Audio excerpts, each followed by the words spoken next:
Some say the black man is God. Black clutch your fist, that black man strong. After all, well faceted. I'm trained, walk tall among everything, still letting my freedom ring. Some say the black man is God. Black clutch your fist, that black man strong. After all, well faceted. I'm trained, walk tall among everything, still letting my freedom ring. Some say the black man is God.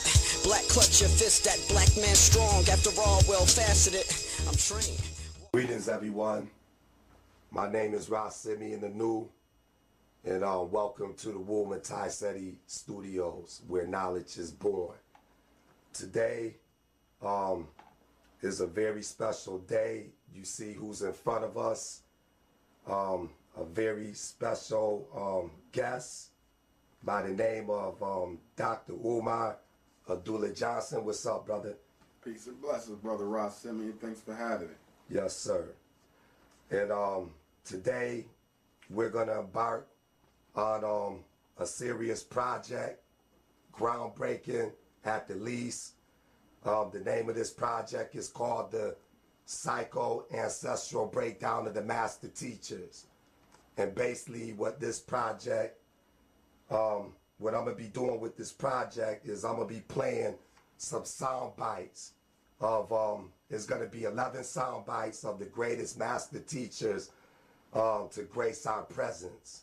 And after the sound bite, Dr. Umar is gonna do the privilege of doing a critical analysis of the statements made by these great master teachers and scholars. The reason I'm doing this is so that we could upgrade this information. Basically, the work of these great master teachers are on the shelves right now collecting dust, you know what I mean? And these master teachers and scholars dedicated their life, you know, into their research, you know, and I think it's only right for us to keep working with it, to keep upgrading it, so that their legacy could live on, you know. Today's date is 7/9/11, and like I said, them is some very important numbers, because if you add them up, it equals to the number 9. And we know, as far as the symbology of that number represents completion. You know, it represents birth. And that's what we're about to do now, embark on this serious, groundbreaking project. Dr. Umar, is you ready? Yes, sir. Yes, sir. Okay. So I'm going to just get right into it. The first clip that we're going to hear is from Brother...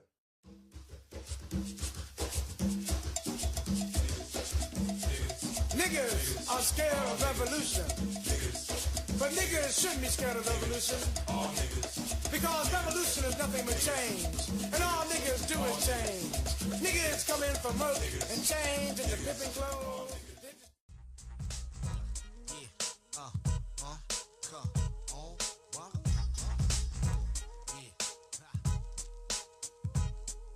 Yeah.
come on, walk.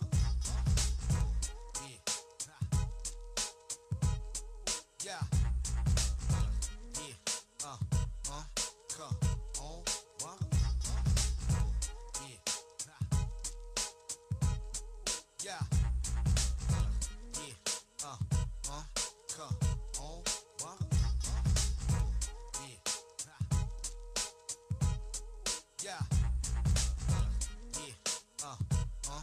Come on, walk. Yeah. Come on, walk.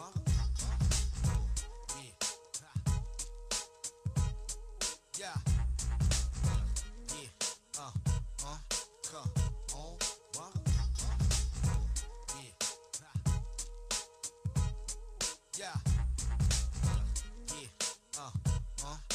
on,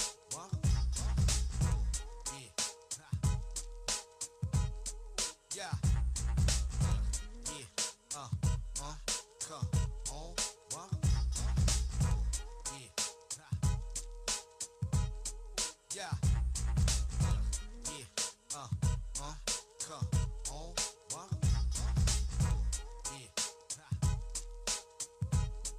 Yeah. I have to say this, and I'll sit down. Back during slavery, when black people like me talked to the slaves, they didn't kill him. They'd send some old house Negro along behind him to undo what he said. You have to read the history of slavery to understand this. There were two kinds of Negroes. There was that old house Negro and the field Negro. And the house Negro always looked out for his master. When the field Negroes got too much out of line, he held them back in check. He put them back on the plantation.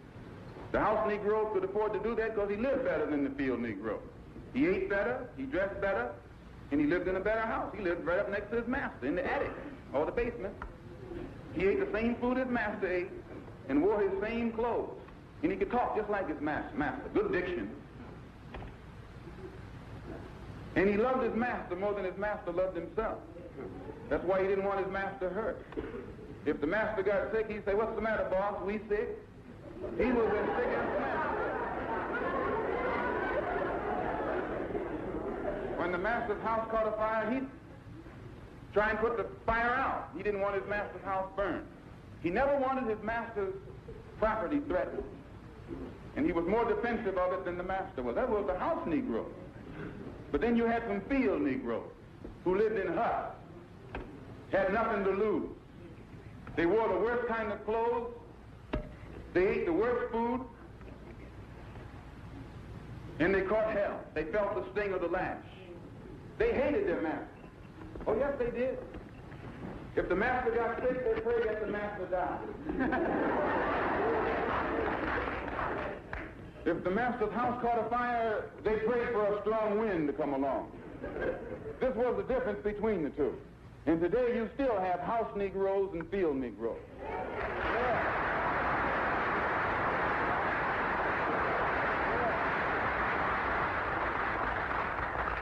I'm a field Negro. If I can't live in the house as a human being, I'm praying for a wind to come along. If the master won't treat me right and he's sick, I'll tell the doctor to go in the other direction. But if all of us are going to live as human beings, as brothers, then I'm for a society of human beings that can practice brotherhood. What Brother Malcolm is speaking about here, two concepts actually come to my mind. One is the concept of post-traumatic slavery disorder, and the other is the concept of the black aristocracy. And then a third concept that particular piece brings to consciousness for me is the concept of freedom, as it is generally interpreted by African people.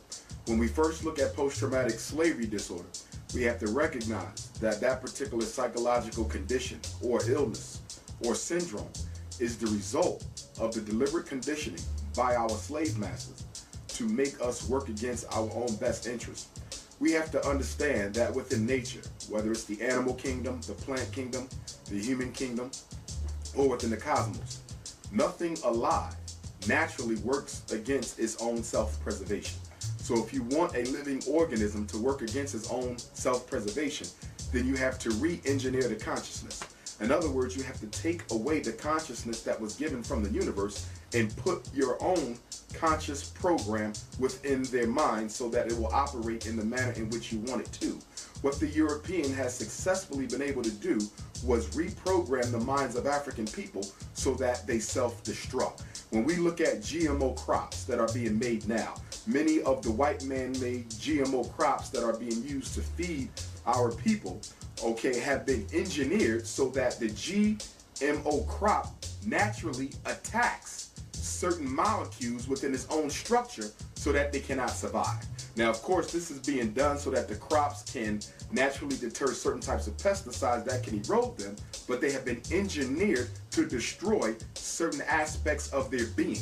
This is the exact same thing that the white man has done to the black man. He has put a GMO crop deep within the subconsciousness of the African, so when that crop grows, it automatically destroys self-reliance. When that crop grows, it automatically destroys self-preservation. When that crop grows, it automatically destroys the need for unity and collective work and responsibility. So post-traumatic slavery disorder, or the deliberate remaking of the African mind against its own best interests, I think can best represent what Brother Malcolm is saying in this particular crop.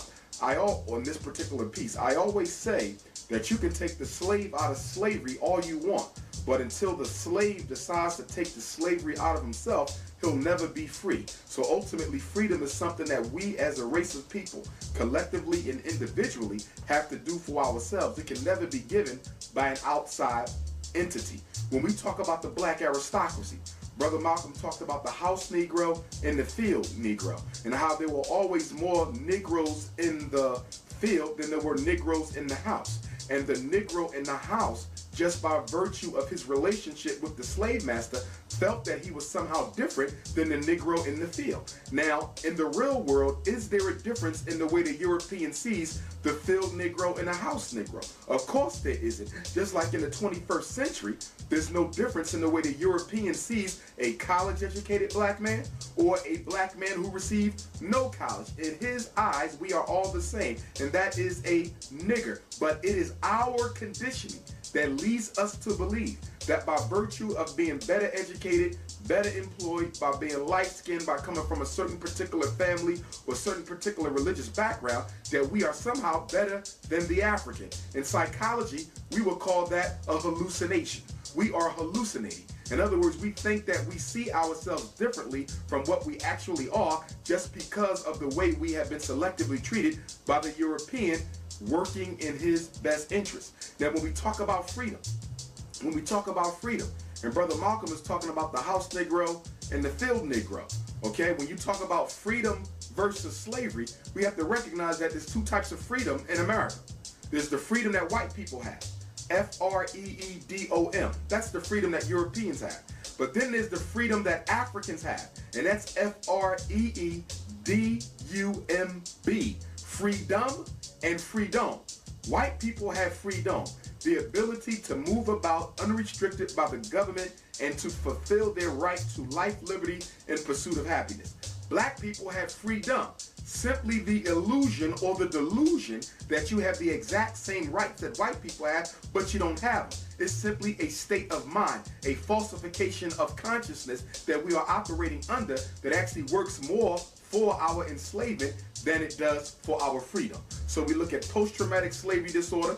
We look at the concept of freedom, D-U-M-B, 40 million free dumb-ass Negroes who fail to realize that the only way they're going to have a future is if they build it for themselves. Lastly is the black aristocracy. The house Negro today is a member of the black aristocracy, also known as the black bourgeoisie, also known as the untalented 10th. The black aristocracy has 5 families: the entertainment family, the status family, the education family, we have the religious family, and we have the entertainment family. In order to be a member of the black aristocracy, you must have influence within the black community by way of one of these 5 families. Black people who have doctorate degrees, they belong to the education family of the black aristocracy. If you are a entertainment mogul, then you belong to the entertainment branch of the black aristocracy. If you are a mega church minister or a mega mosque imam, then you belong to the religious arm of the black aristocracy. If you are a Negro with a title, chief of police, president of city council, superintendent of the school district, then you belong to the status family. Okay, so you have education branch, you have the entertainment branch, you have the status branch, you also have the religious branch, and one of the other ones that just left my mind. But the point is this. The point is this. In the post-civil rights movement, one of the greatest benefits to white supremacy has been the manufacturing of an elite group of blacks who can be used to suppress other blacks. White people no longer have to carry out the primary responsibility of oppression in the black community. They simply use well-educated, well-financed Negroes to keep black people oppressed. They're not using guns, they're not using tanks, they're simply using misinformation. And the way they work is that they convince black people to believe that conditions are getting better while they're getting worse. But they look at themselves and they say the reason why you should not be complaining is because you can become just like me. You could become a minister. You could become a major music executive. You could become police chief. But what the average everyday black person fails to realize is that only a few black people will ever be allowed to excel. And the only reason why a few people are being allowed to excel is so that it can legitimize the system by convincing the other blacks who are not allowed to excel to believe that the reason you're in the condition you're in is not because of white racism, but through your own faults. How do they do that? Through the misinformation and propaganda through the black aristocracy, or what we now call the 21st century house Negro. Niggas are scared of revolution. Niggas are actors. Niggas are actors. Niggas act like they're in a hurry to get the first act of the great white host. Niggas try to act like Malcolm, and when a white man doesn't react toward them like he did Malcolm, niggas want to act violently. Niggas act so cool.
should be about. Now, this is sort of out of context, but I'm going to push this. I'll tell you why I'm going to push this. I have 2 ads here. And these ads are taken from Ebony. One is black and white bleaching cream. At last, you can have shades lighter, smoother, softer skin with safe, scientific black and white bleaching cream that is not 1, not 2, but now 3 times stronger than before. They get lighter, get 3 shades lighter, smoother, softer. Now, Nadinola bleaching cream is double strength, lighten skin even faster. Let me tell you something. Have you ever stopped to think that you have never seen an ad that said darken your skin? Have you ever thought about that? Never have you seen in your life an ad to say, this skin is 3 times stronger, this cream is 3 times stronger. It darkens the skin. Not that it wouldn't be bankrupt in a week, but at least we should be able to see one. Okay? Now, let me give my recommendations on what we should do. Here are my recommendations. 1, first recommendation I'm making is up to the people from this point on. We must place the interests of our race above all other interests, above all other considerations. That's the first one. In anything we do and think, we should first ask a simple question. Does it help or does it hurt the race? That's number 1. Place the interests of our race. 2, we should begin to sanction and punish those blacks who operate against our interests. Begin to sanction them and punish them. 3, that we should sanction completely and refuse to support those blacks who marry and cohabit with whites or members of other races. All right? Now, I'm talking about we should immediately begin to boycott from this day on Diana Silverstein, who you all call Diana Ross, O.J. Simpson, Leslie Uggams, Bill Russell, Sidney Poitier, Harry Belafonte, and we should really put on a type of probation. I haven't worked this one out yet. People such as Diane Carroll, Lena Horne, Red Fox, Sammy Davis Jr. And I'm saying to you, now you all might think it's a revolutionary. This is not. This is really not. It's just that it's got to be articulated. Now y'all do with it what you want to. Dr. Bobby Wright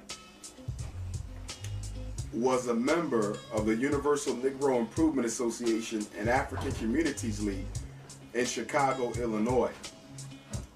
Like myself, his training was as a psychologist, and he was also a Garveyite and a member of the UNIA in Chicago, as I was a member of the UNIA in Philadelphia, also being a psychologist. Dr. Bobby Wright was before his time. One of the books that he wrote, The Psychopathic Racial Personality, I thought was an excellent expose on the inner workings of the European mind, how white supremacy operates and how it affects African people. In this particular clip that you just played, there's 2 concepts that he's dealing with. One is the concept of race first, and the other one is the concept of racial accountability. Let's talk about the racial accountability first.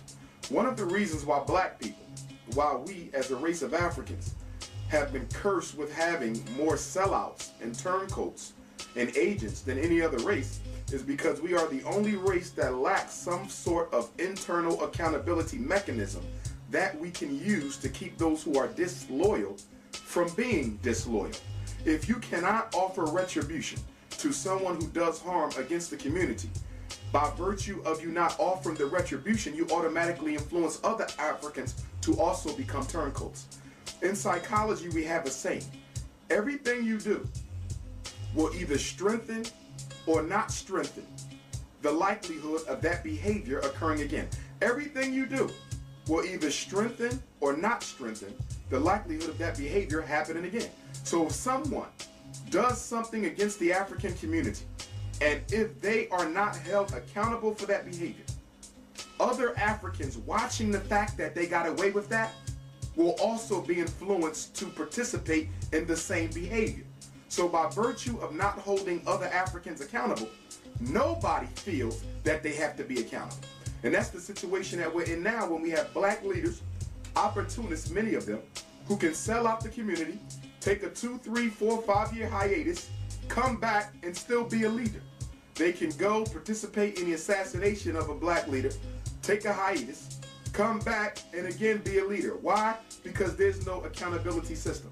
We are afraid to hold other Africans accountable. I'm not talking about an ego-based accountability where we go off killing people or punishing people because we're jealous of them or envious of them or they're somehow blocking our own personal agenda. I'm not talking about that. I'm talking about their behavior has worked against the best interest of the race collectively, not any one of us individually, because we can always find fault with other Africans. We can always find fault with the behaviors of other Africans that we feel are blocking our own self-interest. But we're not talking about self-interest. We're talking about collective African racial interest. And until we develop a system of accountability, we will forever and shall forever continue to produce generations of race traitors and sellouts. Now, the other concept that Dr. Bobby Wright talked about was the concept of race first, which is central to the philosophy that he and I both espouse, which is Garveyism, or Universal African Nationalism as it's called by the UNIA, or Pan-African Nationalism as it's called outside of the UNIA. The Honorable Marcus Messiah Garvey once said, quote, "In a world of wolves, one should go armed. And one of the most powerful defensive weapons within the reach of Negroes is the practice of race first in all parts of the world." Mr. Garvey said that the Jew was first the Jew before he was anything else. That the Anglo-Saxon was first an Anglo-Saxon before he's anything else. That the Oriental is first an Oriental before he's anything else. The black man has to be a black man, an African first and foremost, before he is a Muslim, before he is a doctor, before he is light-skinned, before he is a Mason, before he is an Elk, before he is a Kappa, a Sigma, a Q, or an Alpha. He is an African first. And only if we raise our African identity above every other identifier that we use for our egos, only at that point will there be a resurgence of African people in this particular world in existence, and will there be a resurgence of the global African Renaissance that we so desperately need. Our basic problem is that African people are not a priority. Everything else comes before our Africanity. Africanity is dead last. Everything comes first. One of the biggest problems in the black community is that most of us identify with our religion before we identify with our race. If you line up an Italian and a Japanese and a Negro and you ask them who they were, the Italian will say, "I'm Italian." The Japanese will say, "I'm a Japanese." The Negro will either say, "I'm a Christian," or a Muslim, or a Hebrew, or something else. Your loyalty is to your race and not to your religion. That's a problem. Why? Religion cannot replace culture. Culture is infinitely older than religion. There was African culture millions of years before any of the religions were invented. So culture predates religion. Religion is a form of culture, but it has often become a form of anti-culture because it is replacing that which is original to how you're supposed to think, act, and behave. At the end of the day, culture teaches one how to think, how to act, and how to behave. But if I'm going to pick up a Bible, pick up a Torah, pick up a Quran, and erase my racial memory and replace it with something that's put in a book, then I am losing out on 2, 3, 4 billion years of ancestral history and behavior. Why in the hell would I throw out 2 million years of African history, okay, for 1,500 years of Islam? Why would I throw out 2 billion years of African history for 2,000 years of Christianity? Why would I throw out 2 billion years of African history for 10,000 years of Judaism? It makes absolutely no sense. Religion does not replace race, and it does not replace culture. If you want to practice religion, you practice it, but within the confines of one's culture. When you go to France, the French Muslim practices his Islam within the confines of French culture. French Muslims, who are white people, are not trying to learn Arabic. They have their own tongue. If you go to China and you see a Chinese man who's a Christian, he has his own tongue. He's not trying to do away with Chinese custom and culture and replace it with that which he reads in a Bible. Why? Because when you have a fundamental respect for self, and when you have a fundamental respect for race, and when you have a fundamental respect for your ancestral lineage, there's absolutely no religion, no institution, no label, nothing that anybody can give you that would allow you or force you to forfeit who you originally are. Your original identity, which is your racial identifier, predates and precedes every other identifier you have in terms of importance. And until the black man realizes that, we will never be able to gain the respect of the rest of the world, because everybody else identifies as race first. Mr. Garvey said that if the black man is not careful, if the black man in America is not careful, people will drink in all the poisons of Western civilization and die from the effects of it. Niggas talk about pimpin', pimpin' that, pimpin' what, pimpin' yours, pimpin' mine. Just to be pimpin' is a hell of a line. Niggas are very undercover people. Niggas talk about your mind, talk about my mind stronger than yours. I got that bitch's mind uptight. Niggas don't know a damn thing about your mind. But they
The Bible has been corrupted by white folks, you get the idea that the human race started out being white, and that the superior type of human being is a white man, and the yellow people and the brown people and the red people, they are a little bit lower, but the black man is the low man on the totem pole. He's the nobody. So I said to myself, I know there's something wrong with this. So I got up to Harlem and heard Dr. Harrison lecture and heard J.A. Rogers give lectures, and I went and studied with Schomburg, and they began to tell me what to read and what to study. And then I found out that the first human beings were not white folks, they were black people, because the human race started in Africa millions of years ago. And these black people were the first members of the human race, And some of them wandered into Europe and got bleached out white. And some of them wandered into Asia and got bleached out yellow. And some of them wandered into America and got bleached out red. But the original man was the black man. And then I found out another thing, that in these these people wrote their own histories, and the Christians say that God is a oversized man. Their image of God is a big man. These ancient people in Africa said that the first God was a woman. They said because in the process of evolution, the female sex is the primary sex, and it comes first. So the woman must have become before the man. And if the first human being was made in the image of God, God must have been a woman. And there's a book out now by an author named Burlingstone, When God Was a Woman. Professor John G. Jackson was probably what you would call a second-generation historian, because he sat at the feet of the first-generation historians, Arthur Schomburg and others. He was one of those African historians who prized himself on getting his first-hand research himself. A lot of brothers and sisters today who are into scholarship tend to settle for second-hand research. They don't fly to Africa, they don't fly to Asia, they don't fly to the Caribbean, they don't fly to South America to get the artifacts. They simply take research that was done by other people and they create second-hand research. Not to say that that's totally a negative thing, it can be beneficial, but there is no replacement for first-hand research. There's no replacement for seeing the artifact yourself. There's no replacement for seeing the manuscript yourself. There's no replacement for doing the interview yourself. There's no replacement for reading the original text of that book yourself. So one of the things that I respect so much about this ancestor, Dr. John G. Jackson, is that he spent extra money and extra time and went out of his way to go around the world to do first-hand research. Although a lot of European historians took issue with him because he was not trained at a white university by a white department of history, many of them tried to dismiss his research, but they could not, because it was impeccable and it was first-hand, not second-hand. So I got tremendous respect for this brother because he took so much seriousness in his work to the point that he would belabor himself, spending extra time and money to travel the world. Now, the concept that he talks about as it relates to God being white is very key. Because in order to thoroughly conquer and colonize a people, you have to create their deity in the image of the enemy. And as a result of that, Europeans have effectively, and Arabs, have effectively convinced black people to see God in the image of their oppressor. When you see God in the image of the oppressor, the subconscious automatically draws the conclusion that God is the oppressor. And if God is the oppressor, there's no need to fight against your oppressor, because a human being cannot possibly beat God. That's why it's so very important to make sure that any deity, any God that we worship or respect looks like us. They can never look like another race. Any race of people that have ever worshipped a deity in the image of another race sooner or later becomes the slave of that race. It has been that way through all of history, and it will be that way in the future. Now, if the earth represents the feminine principle, because the earth gives birth, and if it is the earth that gave birth to humans, and when you look at most creation stories, African and otherwise, it was the black earth that was used by the supreme force to create man. So if that earth was, if that soil was taken from the earth, and the earth represents the feminine principle, how could that soil have not first been fashioned as a woman? It makes total logical sense for the soil that was taken from Mother Earth to give the first human mother. Women live longer than men. Women are biologically stronger than men. In many cases, women can be spiritually stronger than men because they have a divine connection to the supreme ruler of the universe. So we as African people should not take issue with the fact that God was worshipped as a female, or that the feminine principle was venerated and held up above and beyond the masculine principle, because by us looking at the godliness of our women, I think that that will begin to restore a natural, healthy balance in the black male-female relationship, where you have men coming from a European conditioned perspective are being oppressors towards their women because they believe that they are less than who they are. But when you come to embrace the fact that African women probably were here first before you got here, and that they have a special relationship with God because the Spirit is put in their belly to bring forth life, then maybe we would have a greater respect for them. There's one African creation story that I recently read about, which basically said that it was God who impregnated the earth and gave us the first woman. And that woman then gave birth to the first child, and so forth and so on. Thusly, everybody being a Christ or an anointed one of some point. But in conclusion, I just want to say that I got tremendous respect for Professor John G. Jackson.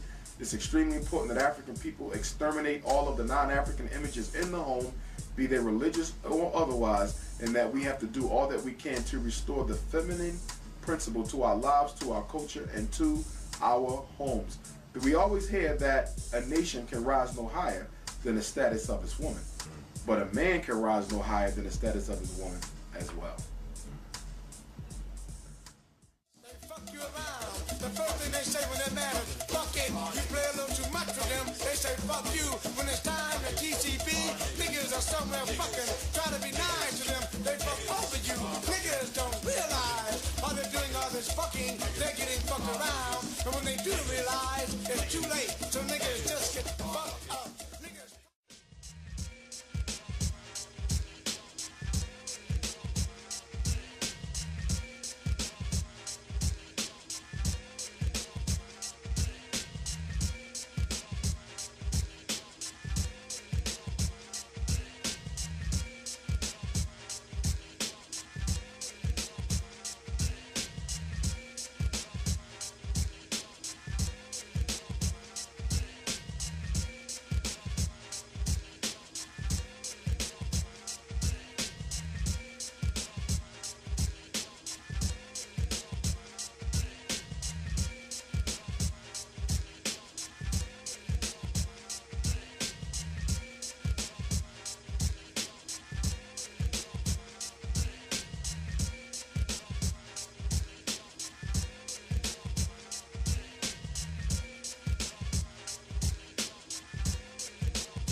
often use an illustration in psychology of the famous Skinnerian rat in the box, you know, and how that rat is conditioned, how that rat is placed under certain conditions, and its behavior is conditional.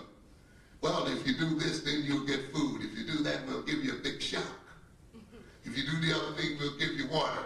And you can manipulate that rat's behavior in various sorts of ways by manipulating rewards and punishments.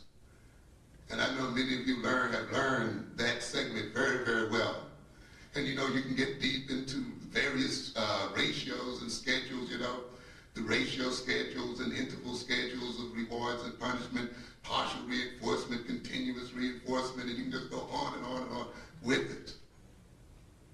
You may learn this as a black student as well or better than your white counterpart.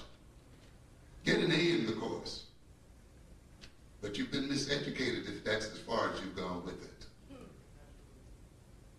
Because, students, if you as black students do not learn that we are the rat, we have been miseducated. Let's understand that. I often tell my students, let's look at that rat situation as a political circumstance. You see? Let's look at that experimenter as having certain political power over this rat. And it is the political differential between this experimenter and the rat that allows that experimenter to create the rat and create in the rat a personality and a behavioral orientation. It is that experimental's political power to control the very vital essentials of that rat's life that makes that experimental capable of conditioning that rat. When that experimenter is through with that rat, it's not like any other rat. It has been created. It is artificial. It is no longer natural. It lives under certain circumstances. It lives in that box. But it not only lives in that box, the box will begin to live in it. And in its behavior, it will reflect having lived under those conditions. Dr. Amos Wilson, I think, is the greatest black psychologist that ever lived. I think he's the greatest black mental health technician who ever lived. In the field of psychology, he's my chief role model, inspiration, and ancestor. Like Bobby Wright and myself, he was a Garveyite, Pan-Africanist, and he embraced the political uses of psychology, not just the cultural and the spiritual. When you look at a lot of our African-centered psychologists, most of them are either stuck on the spiritual uses of psychology or the cultural uses of psychology. Bobby Wright, Amos Wilson, and what I try to do myself, coming after those two gentlemen, is try to look at how we can use psychology to undo the menticide and ultimately bring about a new reality for African people. Dr. Wilson's book, Blueprint for Black Power, Developmental Psychology of the Black Child, Awakening the Natural Genius of the Black Child, Black on Black Violence in the Service of White Supremacy, or White Annihilation. I'm getting the title a little off there. He had Understanding Adolescent Black Male Violence, Garveyism in the Age of Globalism. And of course his magnum opus, Blueprint for Black Power, which was published shortly after he passed, I believe. But the brother really left us with some rich scholarship on how we can use psychology to actually help us in our quest towards Pan-Africanism. This concept that he was just talking about as it relates to the Skinner box, B.F. Skinner was a white psychologist. He was one of the pioneers of the approach to psychology known as behaviorism, which basically said that what goes on in the mind is irrelevant. It's only about what goes on in the environment, because what goes on in the environment determines behavior. Let me say that again. What goes on in the environment determines behavior is the foundational concept in behavioral psychology, which is the most powerful and the most popular approach to psychology today. So when Dr. Wilson was talking about the Skinner box, he was talking about how B.F. Skinner and Ivan Pavlov and other European behavioral psychologists used experimental mice to show how you can engineer a person's behavior and engineer their consciousness. You transplant that to the black community, as Brother Amos was just saying, and the black community becomes a Skinner box. One of the things we fail to realize is that conditions create consciousness. Conditions create consciousness. You cannot expect a child to grow up in an oppressive community and not have an oppressed consciousness. You cannot expect a child to grow up in a community where white supremacy runs rampant and for him not to have an inferiority complex. Conditions create consciousness. Why is this so important? Because right now when you hear discussions about the problems that affect black people and in the black community, you keep hearing about how we have control over our behavior and that despite what goes on around us, we should not be doing some of the things that we are doing. There's some truth to that. But the greater truth is what? When you create certain conditions, those conditions are going to evoke a certain response. If you bring drugs into a stressful neighborhood, scientifically you know that many of those individuals there are going to end up using the drugs to escape. You know that if you take jobs out of a neighborhood, that's going to put pressure on all of the institutions, including the family, and can bring about some destabilization there. You know that if you miseducate the children, you know that you're disrupting the future for that entire people. So we as African people have to stop allowing Europeans and members of the black aristocracy to make us think that our conditions have nothing to do with the mindset of African people. There's an experiment that I want everybody to do some research on, and it's called the Stanford Prison Experiment. It was conducted by a European psychologist named Philip Zimbardo. Stanford University, this white psychologist named Philip Zimbardo, got volunteers to participate in a prison experiment where people off the street, some of them were made to be the prison inmates, and people off the street, some of them were randomly chosen to be the prison guards. In less than a week, they had to call off the experiment. Do you know why? Because the experiment being in a prison created a certain consciousness where the inmates started acting like inmates and the guards started acting like real guards. And guess what? It almost created a riot within an experiment. These were normal people off the street, but when you put a uniform on somebody who's not used to having power, and you now tell them that they have power, they're going to act in the image of the oppressor because it's all they know. When you tell somebody that you are an inmate or a nobody, even though a minute ago they were a somebody, they will automatically act in the role that the condition dictates. So therefore, we have to realize that conditions are just as incarcerating as prisons. And if we want to liberate the minds of African people, we ultimately have to change the conditions under which African people live. Yes, the mind can be incarcerated. Yes, the mind can be engineered. In fact, psychological engineering is more powerful than social engineering, more powerful than mechanical engineering. Why? Because you are reconstructing consciousness without the subject even being aware that the way that they think, feel, and behave is actually being changed, and that it's being changed to fulfill a certain political end by the change agent. So the media, the radio, the television, the magazine, the rap video, the books that we read, all of these things are being used as change agent to construct a new consciousness. Frankenstein is being born again in the form of the 21st century Negro. Long live Amos Wilson. Niggas fuck white thighs, black thighs, yellow thighs, brown thighs. Niggas fuck ankles when they want dollar thighs. Niggas fuck Charlie, Linda, and Sue. And if you don't watch out, niggas will fuck you. Niggas would fuck if it could be fucked. But when it comes to fucking for revolutionary causes, niggas say fuck revolution. Niggas are scared.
We need to take a holistic world view of the tremendous cost to the world for European expansion, and it wasn't necessary.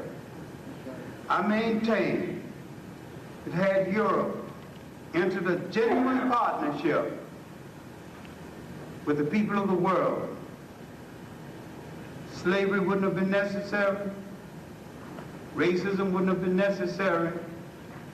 They would not have had to turn their souls into pretzels in order to create a rationale for that world domination.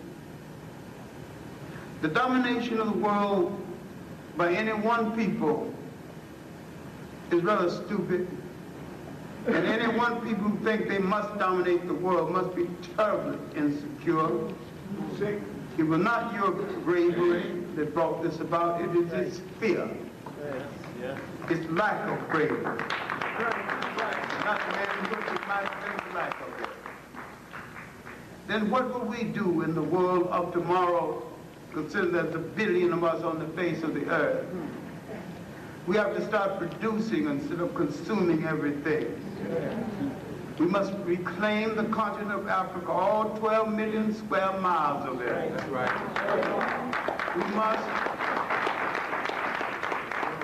create the kind of humanity where all men can walk in peace and walk with dignity. I didn't say forget, and I didn't say forgive, and I'm not advocating nonviolence. Very good. I'm advocating the strategic use of violence whenever it is necessary for your self-defense. All right.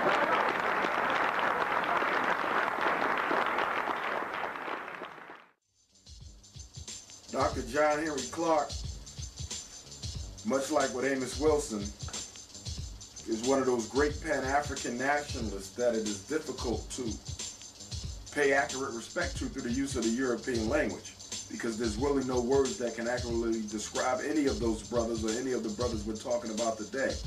One of the things that I love most about Professor John Henry Clarke was that he paid homage to and constantly reintroduced the need for Pan-Africanism in the African community. He called it what I call it, which is Pan-African nationalism. And he often would give the quote at the end of his lectures that there must be Pan-Africanism or we will perish. That's a quote of his. He often said that Pan-African nationalism is the only solution to the problems that affect black people. He was a Garveyite, a Pan-Africanist. Of course, he was not always that way. He was once a socialist, but then he came on over to Garveyism, as many black socialists did. But the beauty in the brother's work, not only was he a historian and a visionary, but he was a dedicated Pan-African nationalist, and I consider him to be the last of the great ones. The first great Pan-African nationalist also had the first name of John. His name was John Brown Russell, and he was Jamaican born. But Professor John Henry Clarke in this particular clip is talking about how we as Africans have to repatriate to the continent, if not physically, politically and economically, to reclaim our 12 million square miles of the continent of Africa. He, like Mr. Garvey, like Amos Wilson, like Malcolm X, like John G. Jackson, like all of the Pan-Africanists that you've heard from today, all believed that there is no future for black people outside of Africa without a relationship with Africa. They didn't say that there was no future outside of Africa, but that you must have some meaningful operational relationship with your ancestral homeland in order for you to be given the respect and freedom necessary to live outside of the continent. We as African people in this country believe that we're somehow going to receive the respect of European people without having any international backing from any independent nations. It is absolutely impossible. The Honorable Marcus Messiah Garvey said that a strong man is strong everywhere. A strong man is strong everywhere, not just in some places. The reason why Orientals get the respect in America is because there's nations in the Orient who are willing to call the Secretary of State or the President and ask, why are my people being mistreated? That's why they get respect. Even Arabs in America right now get more respect than black people, despite the whole terrorism nonsense propaganda and despite the whole 911 propaganda, they still get more respect. Why? Because they have the backing of independent nations. The reason black people are treated the way that we are is because we do not have power. And power comes from independent nationhood. So either we have to go back to Africa or we have to build up Africa so she is strong enough to look out for us wherever we are. Professor John Henry Clark often underscored the need for us to reconnect with our ancestral homeland politically and economically, not just culturally. 9 out of every 10 black folks who go to Africa is going for a cultural excursion. They're not going to study the political situation. They're not going to study the economic situation. They're going to hear some drums, to buy some drums, and to buy a dashiki. That's not going to cut it. When we go to Africa, we have to go with a political and economic strategy to see what we can do to help empower our ancestral continent so that it can become the force we need it to be for us to exist freely and independently, whether we choose to live on that continent or live anywhere else. This brother had some excellent lectures that he offered, some excellent books. Him and Dr. Yusuf bin Yakinen, another Pan-Africanist, another Garveyite, another former member of the Universal Negro Improvement Association, New York City division. Okay, those two brothers more than anyone else in the second half of the 20th century, okay, pioneered the whole corrective history movement by teaching black people that history is not a fact. Okay, history is not a fact. History is a hypothesis. It is open to debate. And when Europeans teach you things about history, you have the right to question it by doing your own research. We don't know everything about what went before us. So history is often being revised and being rewritten. But most importantly, Professor John Henry Clark taught us that history, okay, is under the control of the historiographer. And those who win normally write the history in a manner that is reflective of their own ego. So it's going to be difficult for African people to get true history from a European. We have to tell our own story. And when you study the history of black history, you will see that it was very difficult for African historians to tell their own story because Europeans believe then and believe now that they have control over all sciences, even those that are directly related to the continent. The white man's arrogance is so bad that he thinks he can tell a black man's story better than a black man. And that's why we have to have African historians. That's why we have to remember Professor John Henry Clark. And as he said, the only solution to our problems, and I'm quoting him, the only solution to our problems is Pan-African nationalism. Niggas are players. Niggas are players, are players. Niggas play football, baseball, and basketball while the white man is cutting off their balls. When the niggas play ain't tight enough to play with some black guys, niggas play with white guys to see if they still have some play left. And when ain't no white guys to play with, niggas...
mean, we have such hatred for the enemy that even without planning unconsciously, we can attack him. If you go to the rebellion in Watts in 1965, here you'll see a clear example. I mean, every night before August 1965, policemen come in our community, they whoop up on our heads, do like they want to us. We stand there, look and mumble to ourselves. We don't decide to plan, attack the police, nothing. We just mumble. One night in August, they come, they arrest a brother who is drunk, you understand? The brother pushes them, they use some force, which is necessary in their job to bring the brother under control, and the entire community goes off. I mean, they burn. I mean, they shoot at the police. I mean, they back the police outside the community. They call it a National Guard, and they throw Molotov cocktails of National Guard. They take over the entire community. All of this unplanned and spontaneous.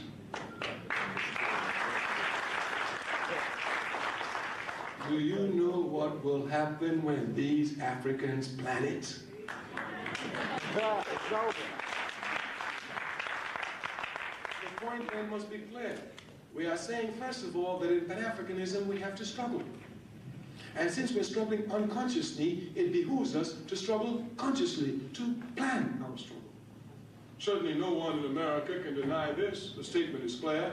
No African, not even an individual African in this country, has made any advancement without the shedding of the blood of the masses of our people, whether the confrontation was violent or nonviolent. This must be properly understood. Comes to get confused. We make no advancement in America without shedding blood. I mean, to sit in a filthy 5 and 10 cent store where you want to, you got to shed your blood. To sit on a bus just like everybody else where you pay the same amount of money, you have to shed your blood. Even if you're rich and you got money and you want to live anywhere you want to live in this country and you're African, you got to shed your blood. I mean, even to get your children to school where you pay taxes just like everybody else, you got to shed your blood. And to get the most sacred aspect of what they call democracy, the vote, you got to shed your blood. Nobody sitting in this room can show me one instance where we Africans have made an advance in this country without shedding our blood. And what we say is that the shedding of the blood is unconscious. It makes no sense. Look, logic at least will impose itself upon us. If you got to shed your blood in the 20s, in the 30s, in the 40s, in the 50s, in the 60s, in the 70s, in the 80s, unconsciously, logic will tell you, better you get together, let's plan one time, shed our blood, and destroy the capitalist system. Brother Kwame Ture, Stokely Carmichael, I used to always say, was second to the last sincere leader we had. The last one would be Attorney Alton Maddox. Prior to Alton Maddox, I believe that Kwame Ture was the last sincere leader that we had. He wasn't in it for money. He wasn't in it for fame. He was in it to help the people. He made a lot of political and ideological transitions throughout his life, you know, starting with SNCC, Student Nonviolent Coordinating Committee, becoming involved with the Panthers, the Civil Rights Struggle, and ultimately becoming a Pan-Africanist. He changed his name from Stokely Carmichael to Kwame Ture because to show respect for two of his Pan-Africanist teachers, Kwame Nkrumah and Sekou Touré, the president of Guinea. Very, very wonderful brother, very, very sincere brother. The piece that was just played is critical because what he was trying to get African people to see is that this struggle is not going to be a nonviolent struggle. Okay, you don't have nonviolent revolutions. The whole process of a revolution is based upon a need for change. And that need for change is coming from the oppressed against the oppressor. And the oppressor is so used to being able to control the oppressed that he will not bear any strategy under his control to put them back in their place. So as he said, the shedding of blood is absolutely necessary for revolution to take place. It may not be the first stage of the revolution, but it ultimately is going to have to be a part of that revolution. Why is this so key? Because a lot of black people have a romantic idea of revolution.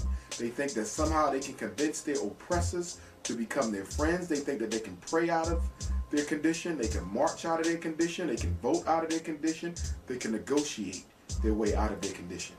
Revolutions are not based on negotiations.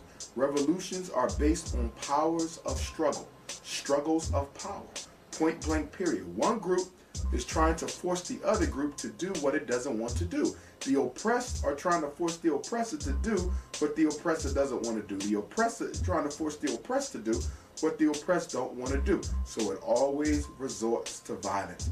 There has never been a peaceful revolution. Even when you study Jesus Christ, the Prince of Peace, as taught, you see that he had to die in order for his message to get out into the world. Islam, Hebrewism, when you look at African independence struggle, okay, when you look at Vietnam, when you look at the struggles of North Korea, South Korea, Tibet, no matter where you go, it has to be violent in the imaginary world and in the real world. So what we have to do as African people is we have to begin to prepare ourselves psychologically for the coming war. Prepare yourself for the coming race war.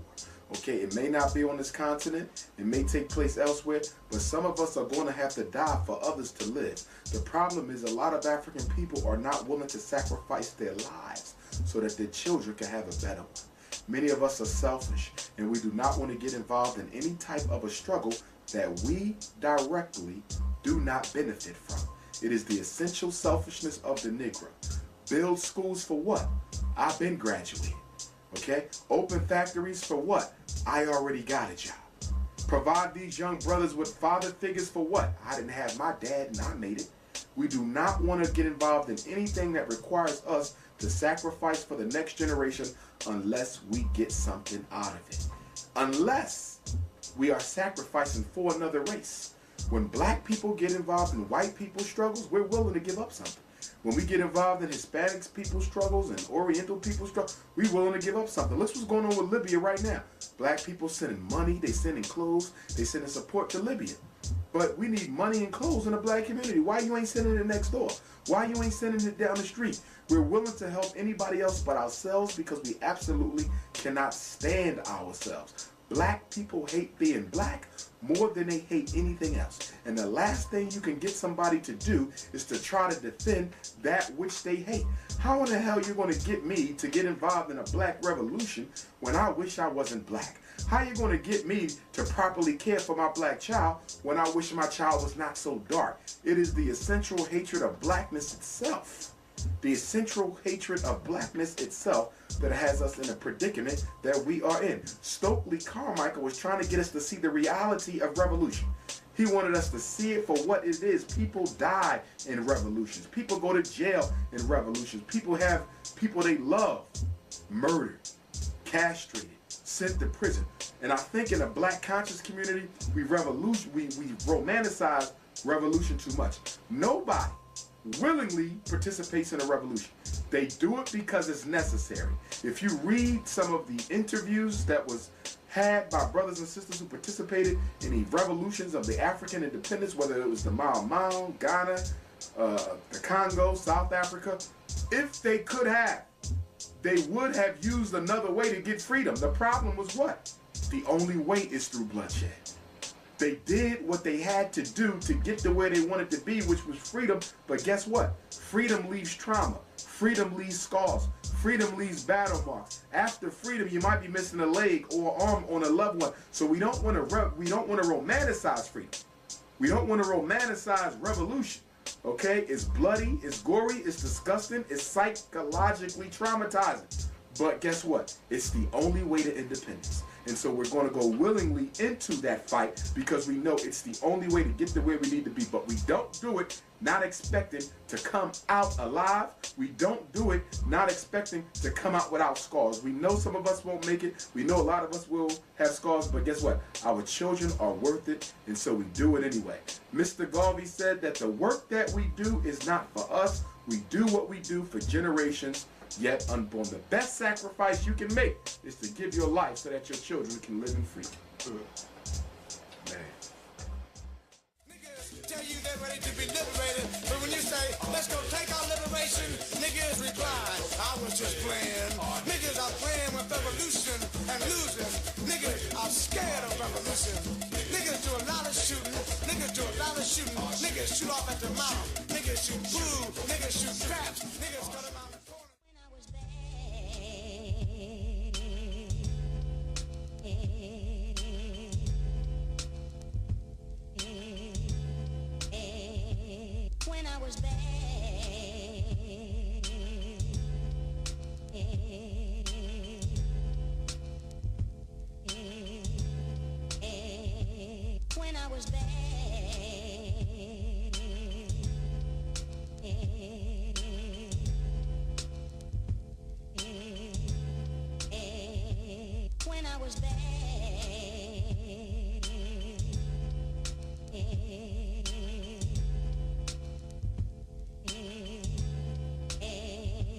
When I was bad,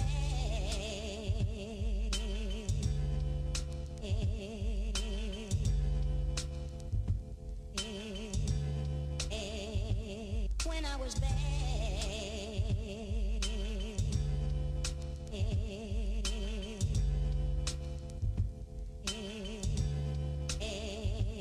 when I was bad.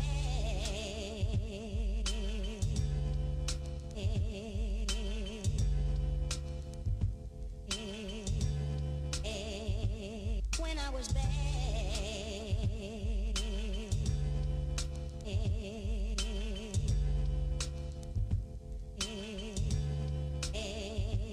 when I was bad, when I was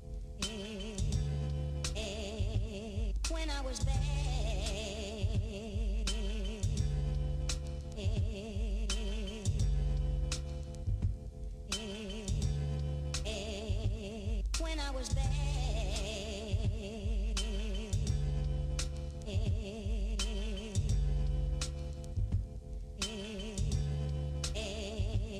when I was bad,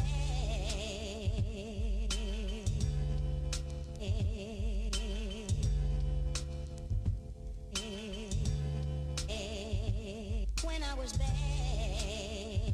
When I was bad, when I was bad, when I was bad.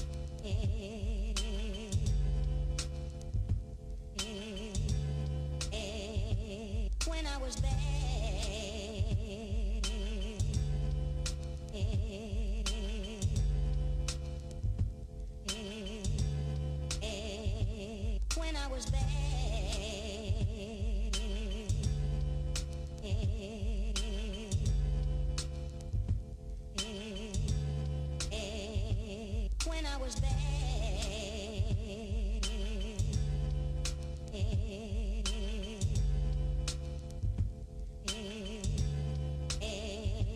when I was bad,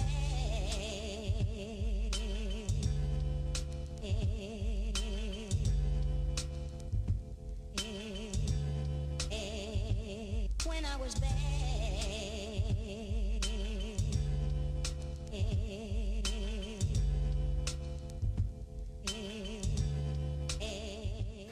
I think it is very arrogant to put this on the screen and for you and for others to attempt to tell me, one of the Holocaust victims of the African Holocaust, displaced in the death and decadence of the diaspora of the Western world after having been robbed and raped and murdered, to tell me how to hurt. These are strong words that you put on the screen. But you cannot tell the aggrieved and the victim, as I was talking to Brother Malik Zulu Shabazz, the young student warrior from Howard University, and we were going over this. And we said, how do they expect to tell we who have suffered so much how we should speak? When you're hurt, you'll say faggot, you'll say cracker, but you don't want to give me time to say where these terms came from and how they apply to your people here in America. If it is true. If it is true that I don't want to give you time to explain the etymology of these words, it is also true that you apparently don't want to respond to my question regarding the loved ones of two Jews who lost their lives to stop the diaspora of the black people. I don't know. Do you have any? I don't know why they were there, and you don't know why they were there.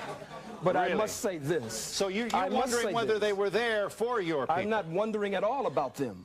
I'm concerned with the suffering and the pain of the masses of black people. No one wants to pay reparations. The Jews received over $100 billion in reparations and gets $4 billion annually. A Holocaust museum was set up for them on this soil for over $200 million, and they get $21 million annually just for operating expenses. But the Catholic Church, the Pope, the Jews, the Arabs, white people in general, no one wants to pay reparations to these, the sons and daughters of Africa. So I speak to them.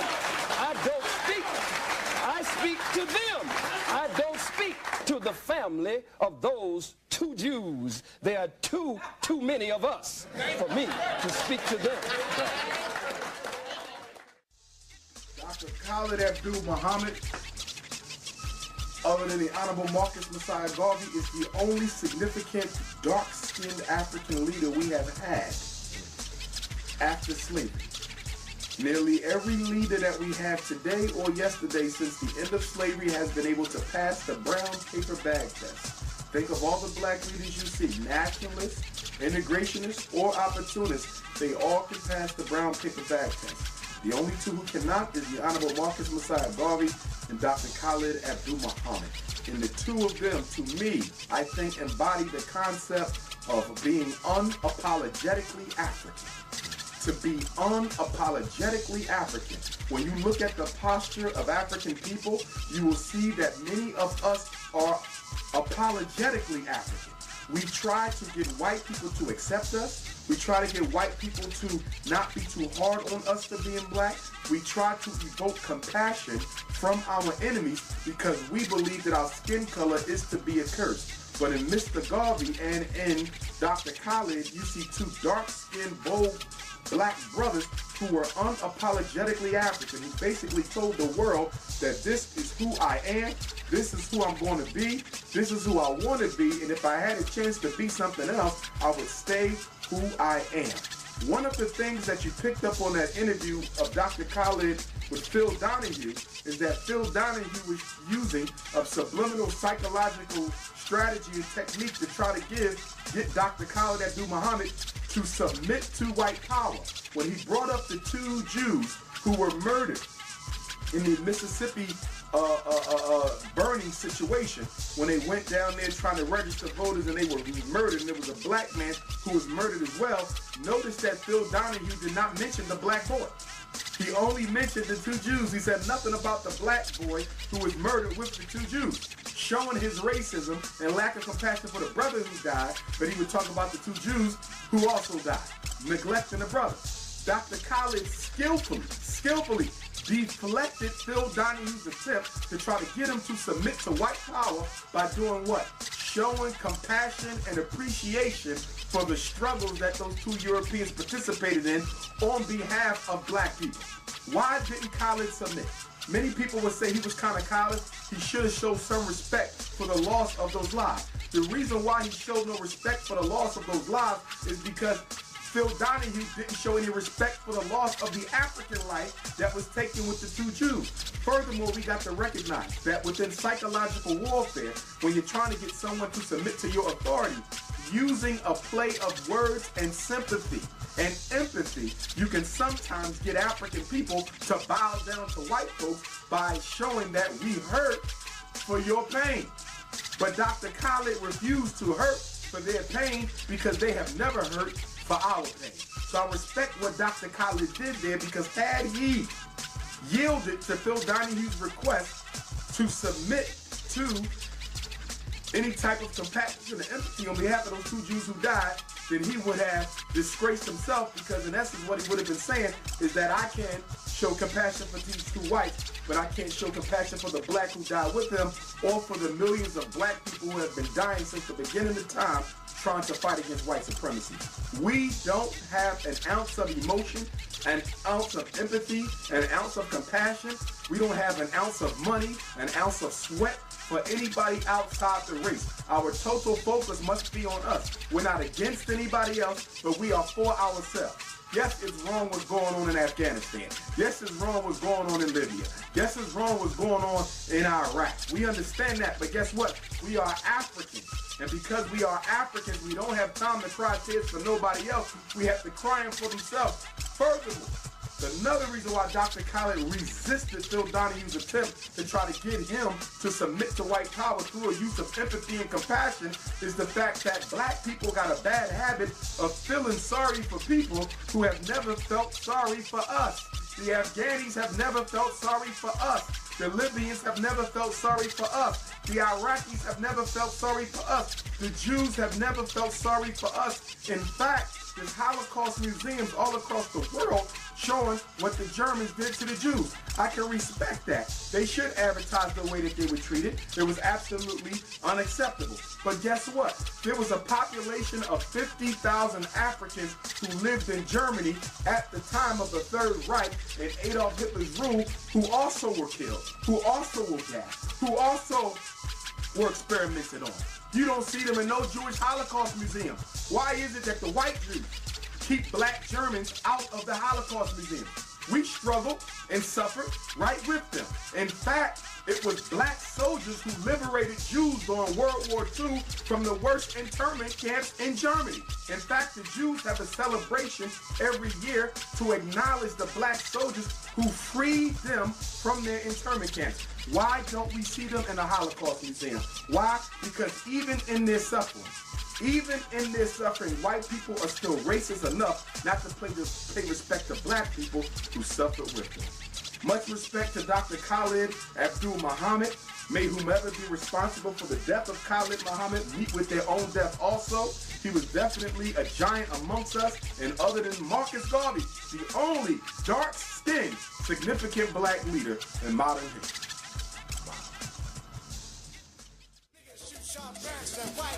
Niggas shoot dope until they arm. Niggas shoot guns and rifles on New Year's Eve. On New Year's, if that is coming in, but white police would do more shooting at them. Where are niggas when the revolution needs some shot? Yeah, you know, niggas are somewhere shooting this shit. Niggas are...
and they say, well, man, you sound like a man afraid of white folks. Yes.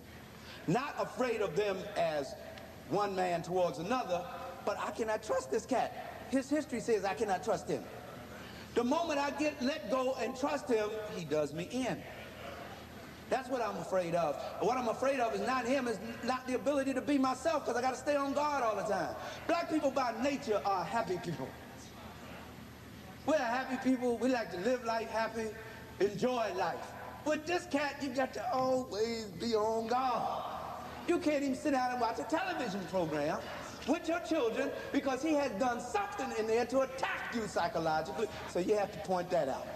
You can't go to the movie. He got to kill black people in just about every movie he makes. If he does not kill them, he has the black woman raped or disgraced in some way, or he has the black man acting like a total fool.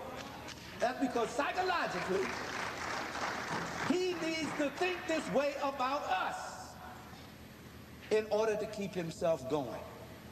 He cannot accept this reality, or it will drive him insane. That's a difficult thing, because I hear black folks say, I didn't mean to get into this commentary, I'm gonna get back. I hear black folks say, well, if we teach this to white folks, they need to know this too, you know, and maybe they'll act better towards us. They already know it. Maybe the average redneck doesn't, but upper class ones know it. You go into any rich white home and you'll find more books on African history than you will in most black people's homes. So they know this knowledge. They just want to make sure you don't know it. But you cannot stop a thing whose time has come, a moment in history whose time has come. Okay. Dr. Shakamusa Barashango, who lived in Philadelphia, where I'm from. I actually used to go to his meetings, and I was fortunate enough to be at his transition ceremony in West Philadelphia when the ancestors called him back. Very, very powerful brother, genuine brother, good brother, a lot of good research.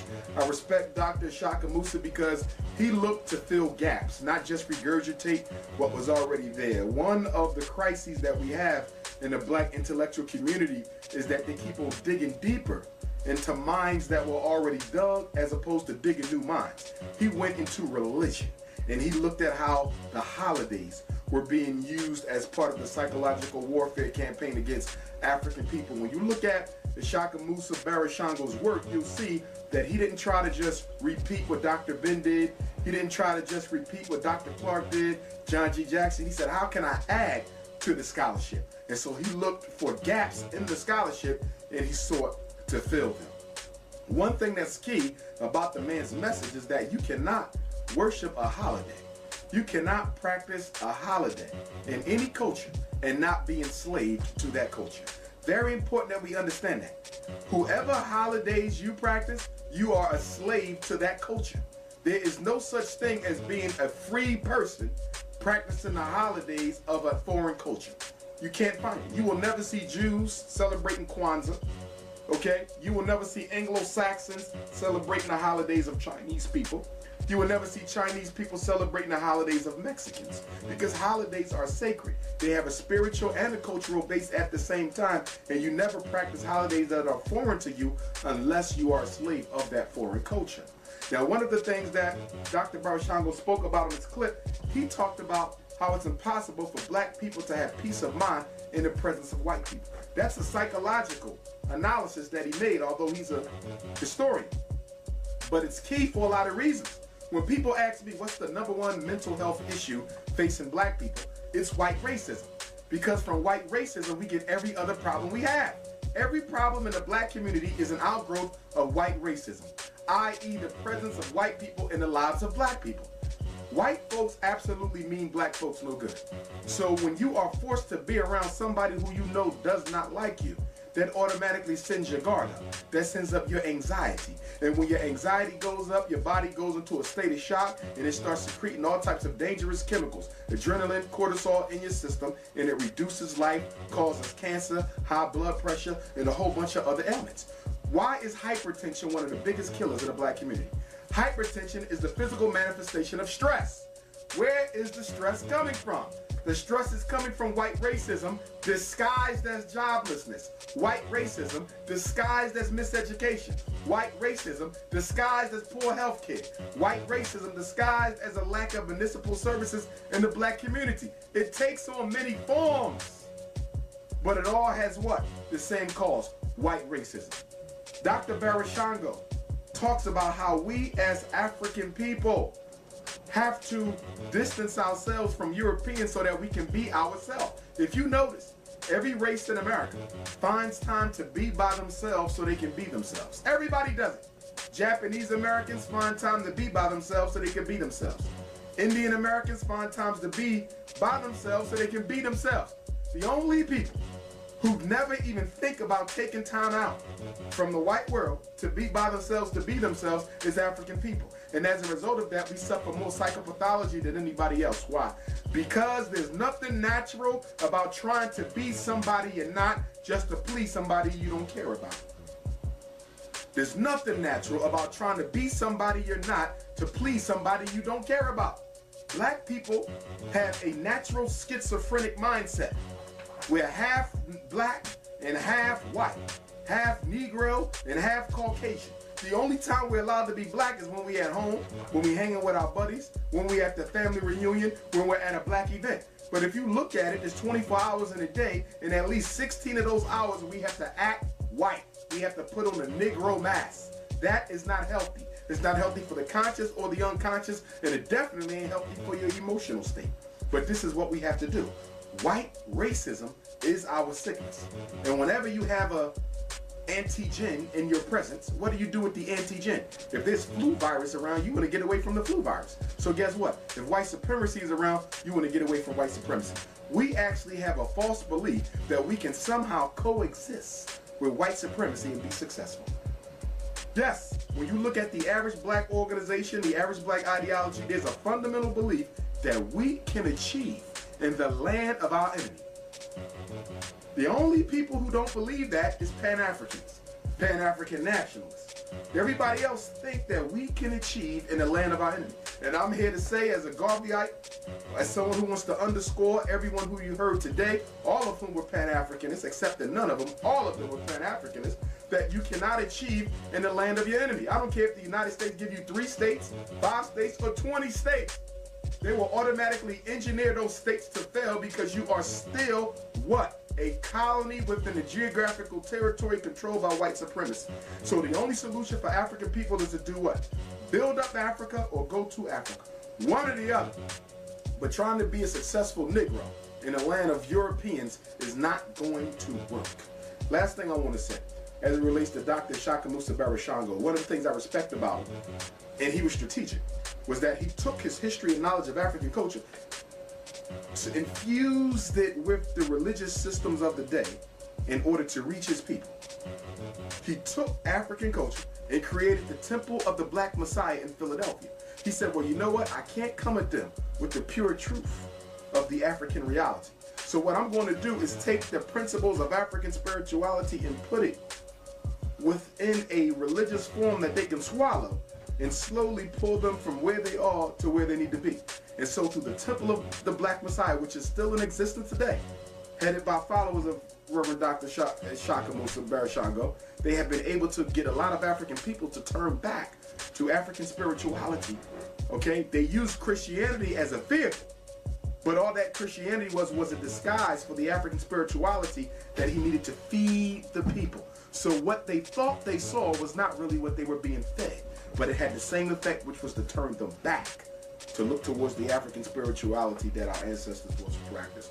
Rest in peace to Reverend Dr. Shaka Musa Barashango, also to his widow, Queen Sister Lydia, back in Philadelphia, good friend of mine.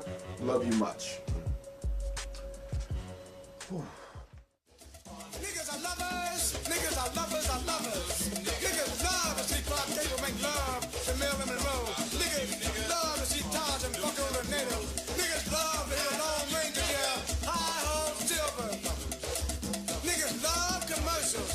Niggas love commercials. Oh, how niggas. Yeah.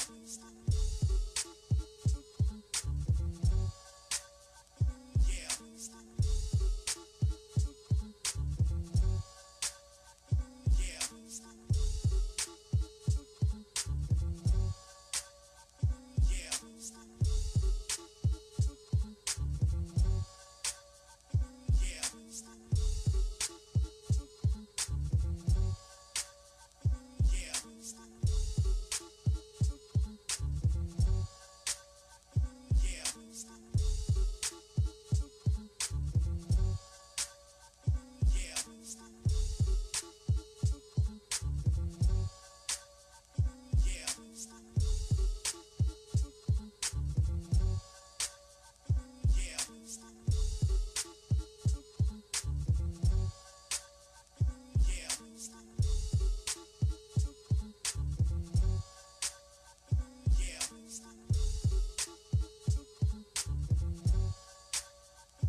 the genocide occur? How did the genocide of African people occur? It's very simple. But I don't think our people really at the mass level understand this. I know we understand it here, that's why we're here, but I'm just saying we have not gotten this message out to the masses. They don't understand it. For example, the genocide occurs when someone else can define who you are. Richard B. Moore, in the wonderful book that he wrote, The Name Negro, Its Origin and Evil Use. See, a lot of people have grown into the name Negro and can't give it up now. A lot of people grew into the word colored and can't give it up now. And what else would you grow into that you can't give up now? Because there are those who are naming us now and naming our children, and we're not objecting to it. Raphael Powell, in the book, The Human Side of a People and Its Right Name. I'm just talking about people here in New York who met in committees because this name thing was so serious. Richard B. Moore chaired a committee of Africans to sit down and think about this name thing. Dr. Clark was on that committee. John Henry Clark was on that committee. They wrote to the New York Times, and they said to the New York Times, don't call us Negroes, don't call us colored, refer to us as African people. Put us back into the stream of history. And the New York Times wrote back and said, we will not permit you to tell us how to name you. Get the book. The letter from the New York Times back to the committee is in the book. The Name Negro, Its Origin, Evil Use. They say that slaves are named by their masters and dogs are named by their masters, but free men must name themselves. But then when free men name themselves the same names that the master named them, that's genocide. That's genocide. Dr. Asa Hilliard, Pan-Africanist, like myself, psychologist, like myself, an educator, like myself. In fact, he was one of the leaders of the education department at Georgia State University where he worked. He was also a Leo, like myself. In fact, if memory serves me correctly, he was born on August the 22nd, or August the 20th, I believe it was the 22nd, so we're a day apart, although we're separated by many years. I remember when I got the word that he transitioned, I was shocked because he had also been such an inspiration. Out of respect for clarity, though, I want to differentiate that he was not a political psychologist or a Garveyite psychologist like Amos Wilson or Bobby Wright. He was more of a cultural psychologist, but he was a pioneer in cultural psychology. This brother was an Egyptologist. He was able to decipher the Medu Neter. He could speak African languages. I believe that he was also initiated as a priest in one of the ancient African religious systems. I believe he may have also been initiated as a chief of one of the villages, I think. Okay, but this was one of the first brothers who showed us that the arrangement of the pyramids, where they were built on land in the Nile Valley, mirrored the cosmos, that the pyramids were actually in the shape of the constellations of the stars. He was one of the first Egyptologists to point that out. So he was a psychologist, an Egyptologist, and an educator. Again, he wasn't political, he was cultural, but the work that he contributed was so significant to our consciousness raising. Okay, so whereas Bobby Wright and Amos Wilson sought to take us from where we are to where we need to be, Dr. Asa Hilliard took us from where we were thinking and the level of thought and increased it to a more qualitative and higher level of consciousness and a level of thought. You know, his work was simply key. The clip that you just heard, he's talking about the need to name ourselves.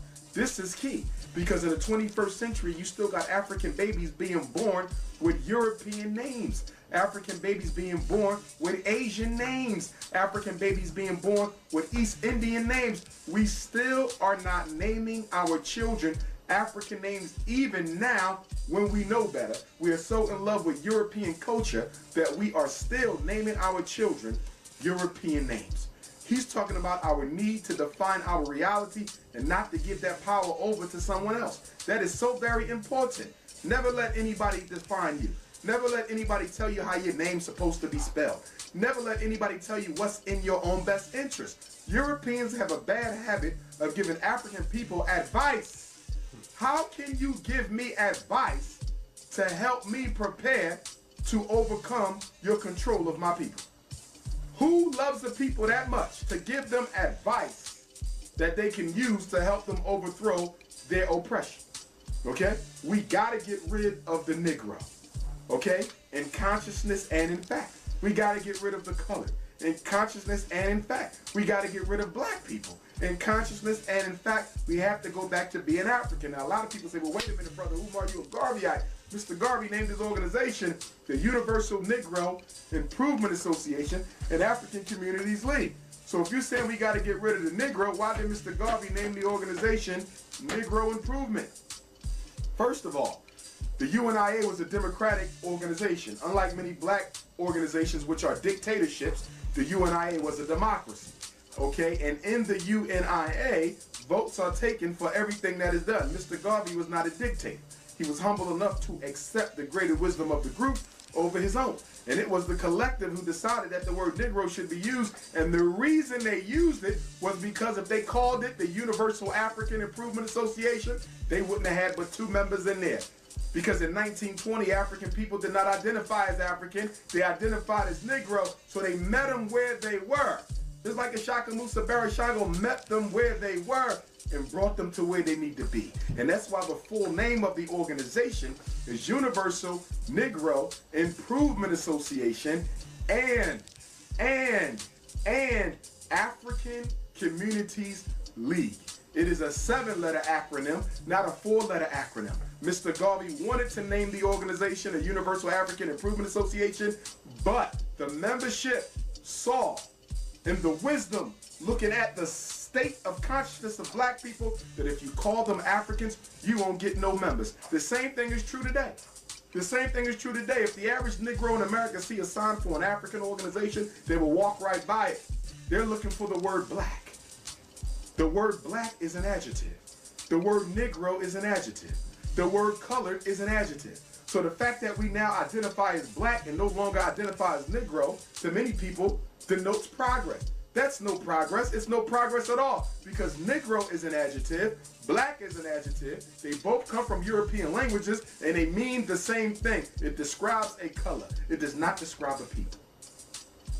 So we have to get back to being African, okay? But we have to meet the people where they are and then raise them on up to where they need to be. Dr. Asa Hilliard, last time I saw him speak, was at Temple University a couple years ago. There was it may have been an ASCAP conference, Association for the Study of Classical African Civilizations. Shout out to that organization, and I heard his brother lecture. That was the last time I saw him before he transitioned. I wasn't able to make it to his transition ceremony, you know, but the Leo, the fellow educator, the fellow Pan-Africanist, and fellow psychologist, I wish him well in the realm of the ancestors, and I need to be sure to pour some libation for him, because I noticed of all my ancestors I've been pouring libation for, he hadn't been included in that. So this is a very powerful project for me, because it's bringing to consciousness from memory a lot of my heroes and sheroes who I need to pour libation for. Long live Dr. Asa Hilliard, and we bless him. Wow. You can take niggas out of the country, but you can't take the country out of niggas. Niggas are lovers, are lovers, are lovers. Niggas love to hear Malcolm rap when they didn't love Malcolm. Niggas love everything but themselves. But I'm a lover too.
When are we going to start building for ourselves? We got children dying all around. People confused. We so busy laughing at them on Jerry Springer. You know, we're so busy laughing at them on Judge Mathis and all this stuff till we begin to show ourselves hatred for our own people. And they make buffoons and clowns of us daily as they steal the culture of the victim, and they had to make sure Aaliyah was dead if you're going to push Britney Spears. Right. You feel me? You had to make sure Otis Redding and Sam Cooke was dead if you're going to have a British invasion. If in fact you're going to come with the Beatles, if you're going to come with Blood, Sweat and Tears, Chicago Transit Story, trying to play bop, you know, all of this is culture banditry, and it leads to the death of people. And if they take the culture, they got your soul. Every time you listen to a song, you're listening to "We Ain't Shit." We ain't shit. Are women nothing but hoes? Cause we ain't shit. I don't care how you rhyme it. I don't care how funky the beat is. Yeah, cause they're gonna put their whole engine behind it. Listen, am I lying? After they killed Biggie, the reward is that anything that Puffy and Mason them did went on the air on high rotation. Everything, no matter how lousy it was. If you recall hip-hop, the hip-hop artists made fun of MC Hammer saying he wasn't no MC in them gold suits and shit. What did Puffy and them come back with? Gold suits and all that, but nobody stepped to him. Because just like when they killed Bob Marley and laid Peter Tosh down and blew his brains out, they were able to take over a genre of music and then claim it, lay claim to it, then make $1 billion off of dead people. You know, Marley still sells millions of dollars of records. So does Pac. So does Biggie. You know what I'm saying? Sam Cooke, Otis Redding. You feel me? It was serious. It was so serious that they had to kill John Lennon because he wouldn't shut the hell up. You know, and all he was saying was, imagine if there was no governments. You know, that's what he said.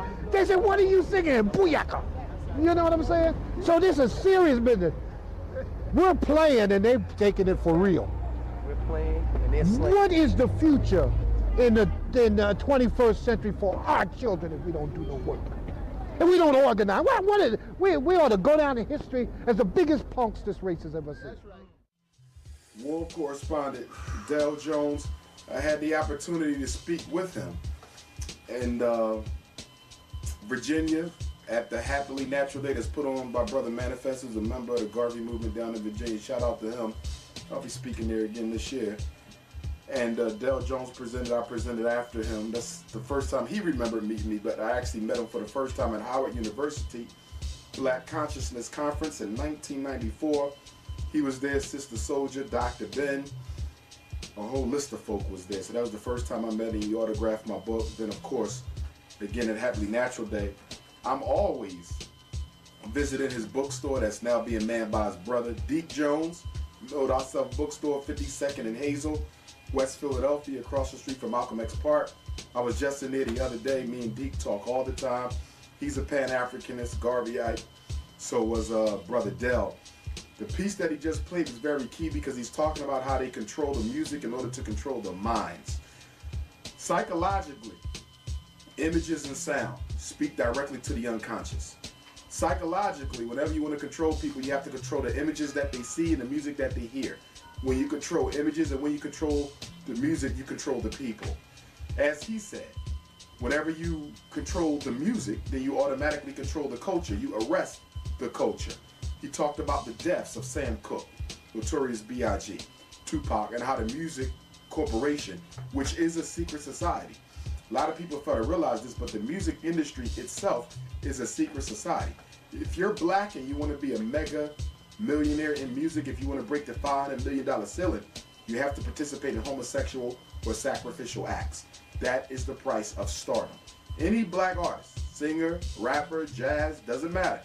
To break the $500 million ceiling, you must participate in a sacrifice of a life, probably one of your own blood relatives, or you have to participate in a homosexual act. Very important that we understand that, and we have to educate our children so they know that the music industry is a secret society, another arm of white supremacy. A lot of people fail to realize that music is America's second leading export industry. A lot of people don't know that. America makes more money off of black music around the world, selling it and shipping it and distributing it around the world, more than everything else except one other commodity, which I forget what it is at this point. But music is America's #2 export industry. Why did they kill Sam Cooke? They killed Sam Cooke because Sam Cooke was one of the first major R&B artists to be independent, to own his own masters.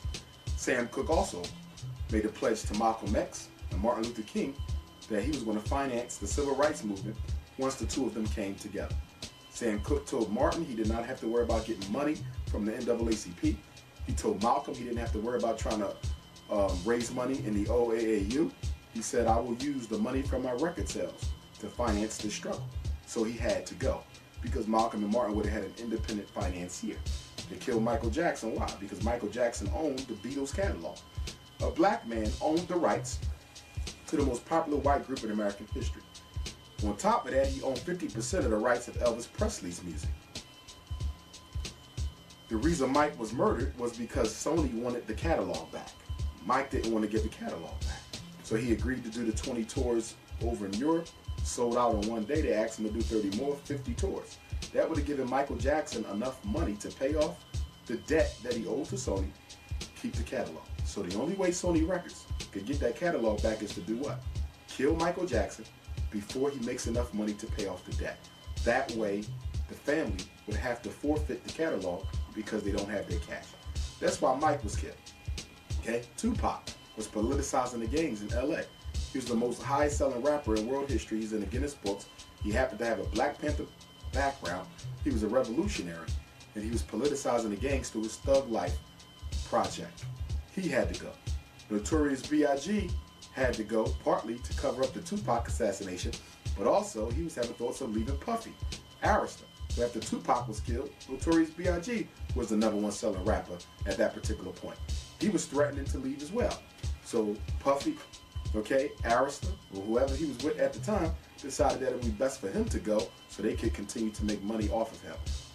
When a music artist threatens to leave a major label and they do it loudly, they're pretty much signing their own death. Because what the majors are going to do is kill you before you go. You die still on the label, which means what? They eat off every record you sell from now until eternity. Very important that we recognize this.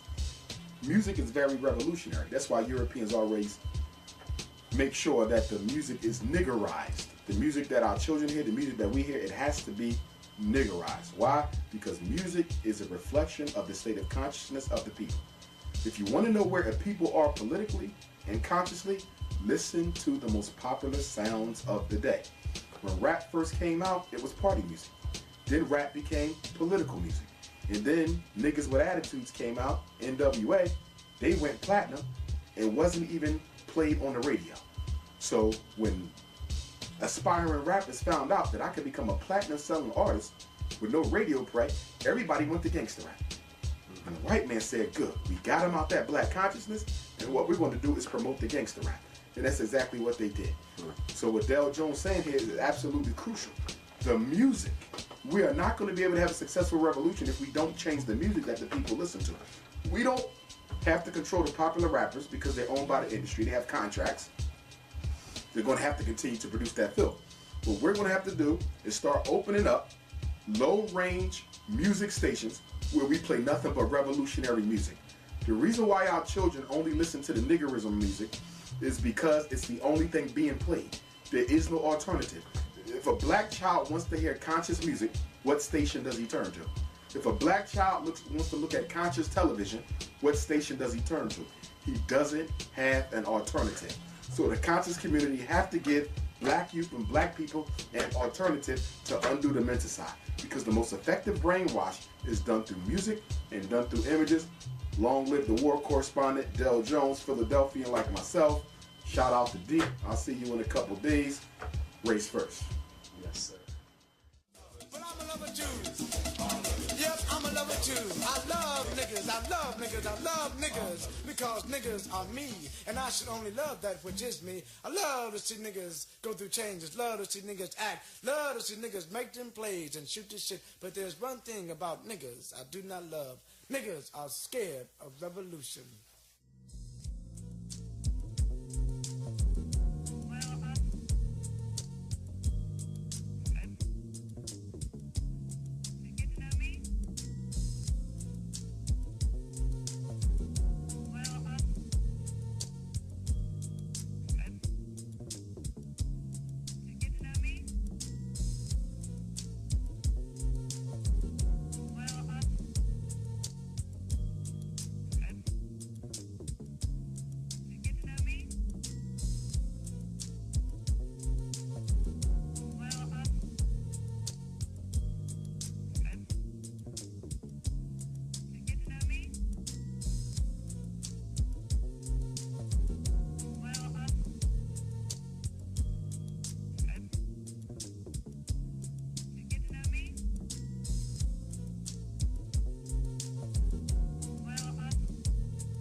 Europeans have done marvelous things in science, but they have been arrogant enough to assume that they did these things because they were superior, or they did these things completely out of the blue. If you check it out, you find that when you go to the background of science, you find how much has been lied about.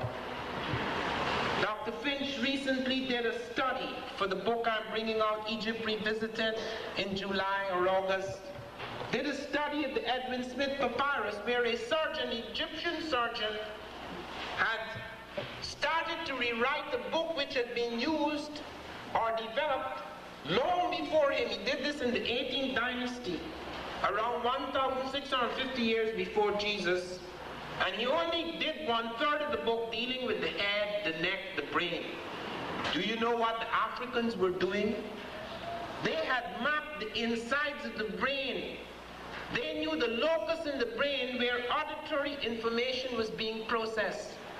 They could test the pulse. Europeans, the Greeks, were not able to do this until 1,000 years later. Yet, when you read medicine, you hear Herophilus, the Greek, he's the guy who first tested the pulse. And when you read about his test, you see it exactly coming from the Egyptian. Now we have, in all honesty, not only for ourselves, but for all mankind, we have to put the record straight.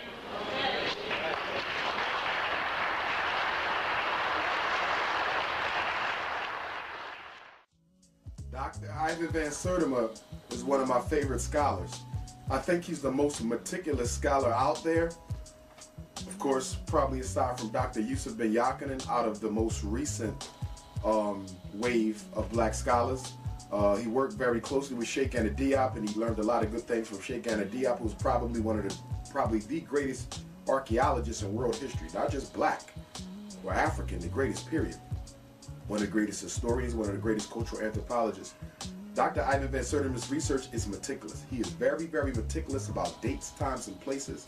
I love to listen to him talk. I try to get my hands on every video that he ever done because the meticulous facts that he put out. It was this man who was the one who taught me that the word African was a native name for the continent and was not something that was named by Europeans. That came through his scholarship. It was this man who made me aware that the numbers we use, 0, 1, 2, 3, 4, 5, 6, 7, 8, 9, are not Arabic numerals, that you can find those numerals on some of the pyramids in Kemet, which were built before there was an Arab culture anywhere.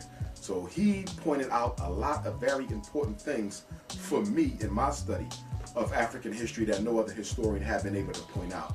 Meticulous in his research. I try to be as meticulous in my psychological work and in my political work as he is in his scholarship. That's one of the things that he serves for me in the capacity as a role model in being so meticulous. He's so about his facts, so centered. I think I have almost every book that he wrote. Okay, still haven't read them all yet, you know, but I'm going to get there sooner or later. Some people do criticize Dr. Ivan Van Sertima for the fact that he did have a European wife. None of us like that, including myself. Sheikh Anta Diop also had a European wife. But to Ivan Van Sertima's credit, you know, his second wife was an African. You know, I think he was meticulous. People often say, why is it that we have to fight over who created what in history? Because there's a direct link between history and the present, because in African cosmology, history is not in a straight line. Everything is circular. Everything comes around again. The past, the present, and the future all coexist at the same time. There is no division of time. And unfortunately, the European has tried to convince us that there's a division of time. What's in the past has nothing to do with what's going on now. And what's in the future is not related to what's going on now. They want us to think that. Why? So we don't prepare now for what's going to happen tomorrow. Also, so we don't study the past to see how we came to be in the situation in which we are in. Okay, Dr. Ivan Van Sertima and others used to say that whoever controls the past controls the future. That's very, very key. Dr. Amos Wilson always talks about how a degree of your self-respect and self-esteem is directly related to your understanding of your racial psychohistory. So Dr. Ivan Van Sertima, for me, was one of those great African historians, and may he rest in peace. He passed away about 2 years ago now. Okay, who really made me aware of the connection between the past, the present, and the future, and how it all ties into the global African revolution.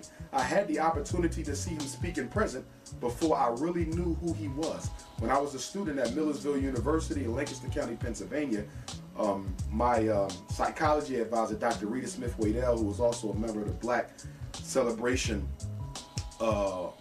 collective that brought all the speakers up to the conference. She also started the African American Studies minor at Millersville. She brought him up, and I heard him speak, and I took his notes, and I'm still looking for those notes that I had from Dr. Ivan Van Sertima's lecture at Millersville. But just in listening to that first lecture, before I really knew who he was in our history, you know, he just blew me away. Totally blew me away. I still remember one of the facts that I heard him enunciate during that lecture. I'm so upset I didn't get his autograph, okay, or take a picture with him. But he talked about how people always like to give the image of Africa as jungle land. He said when you look at movies and you read books, Africa is depicted as a jungle. He said Africa is more grassland than jungle. He said Europe got more jungle than Africa. And when I heard him say that, it just totally shifted my whole consciousness. I had never heard anybody say anything like that. So, I mean, this man, meticulous. His books, you know, I think should be standard reading material for any real African-centered, public, private, parochial, okay, or charter school, okay? Children have to read his books. They came before Columbus, groundbreaking, pioneer work. Egypt Revisited, pioneer work. The African presence in Asia, pioneer work. Okay, this man helped pave the path for Dr. Runoko Rashidi, with whom he worked. Okay, and again, he's probably Sheikh Anajoke's greatest disciple, in my opinion, and I guess that torch has now been passed down to other folk. But I can't say enough about him, and I can't say enough about us needing to know our history so we can understand where we are, and so we can strategically look at the good and the bad, the mistakes and the accomplishments of ancient African experience, so that we do not recreate those same mistakes, but at the same time learn from the accomplishments so they can be duplicated and replicated in our future. Every great military strategist looks at wars that have been won and lost in the past, and they pull strategies from those that were successful, and they make sure they don't use strategies that have failed in the past. We have to do the same thing as we prepare for this great African world revolution, which I believe is going to come. That was prophesied by Mr. Garvey, Dr. John Henry Clark, and others. And the only way for us to be properly prepared is to study our history. We need to study our history to see how we got to deal with each other. We got to study our history to see what the European will or won't do. We got to study our history to see the role of spirituality in our struggle, the role of politics, the role of economics. We got to study our history to see how we can fix the black family situation that we have right now in America. History is instructive. History is instructive. Okay, it's just not supposed to be reflective. It's supposed to be instructive to the future. Unfortunately, so often we use history just to be reflective of what happened, but not instructive of the future. When I pick up a history book, I'm only going to read it if I think it's going to give me something that I need to know that can help me here, now, or in the present. Past is over. I can't live through it again. Okay, so I don't spend a lot of time reading about the pyramids. I don't. Okay, I don't spend a lot of time reading about things that cannot help me in the here and now or be instructive towards my political and militaristic future as we fight towards the global African Renaissance. I only read history that serves a purpose, can provide me with strategy, and can be instructive, and a lot of that, and my approach to that way of studying history comes directly from Dr. Ivan Van Sertima and what he taught. As he said, consciousness cannot be tracked at a certain period in time. Consciousness is not limited to the past. Consciousness is not limited to the future. Consciousness is limited to the present. So I think it was excellent that we finished with Dr. Ivan Van Sertima, because other than Dr. Ben, and of course John Henry Clark I put in a totally different category because he was the elder of both of them, but not only that, he was a Pan-African nationalist to the core. Okay, so I'm not leaving him out, but other than Dr. Ben, Ivan Van Sertima's meticulousness, his focus on facts and informations and dates and times and place, and how whenever you hear this brother lecture, he drills you with the facts, he drills you with the dates, he drills you with the locations. And I remember in one of the lectures he always said how you got to know your dates, you got to know your times, you got to know your places. Okay, so my approach to social science, okay, is very similar to his approach to historical science, which is to do what? Master the facts. So rest in peace to Dr. Ivan Van Sertima, and shout out to all the brothers and sisters of British Guiana.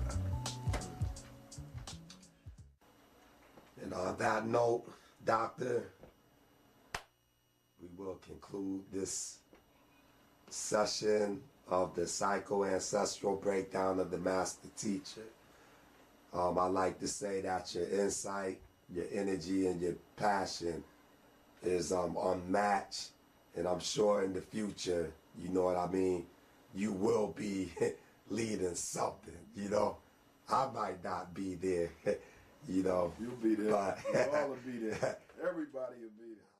Some say the black man is God. Black clutch your fist, that black man strong. After all, well faceted. I'm trained, walk tall among everything, still letting my freedom reign. Some say the black man is God. Black clutch your fist, that black man strong. After all, well faceted, I'm trained. Walk tall among everything, still letting my freedom ring. Some say the black man is God. Black clutch your fist, that black man strong. After all, well faceted, I'm trained. Walk tall among everything, still letting my freedom ring. Some say the black man is God. Black clutch your fist, that black man strong. After all, well faceted, I'm trained. Walk tall among everything, still letting my freedom ring. Some say the black man is God. Black clutch your fist, that black man strong. After all, well faceted, I'm trained. Walk tall among everything, still letting my freedom ring. Some say the black man is God. Black clutch your fist, that black man strong. After all, well faceted, I'm trained. Walk tall among everything, still letting my freedom ring.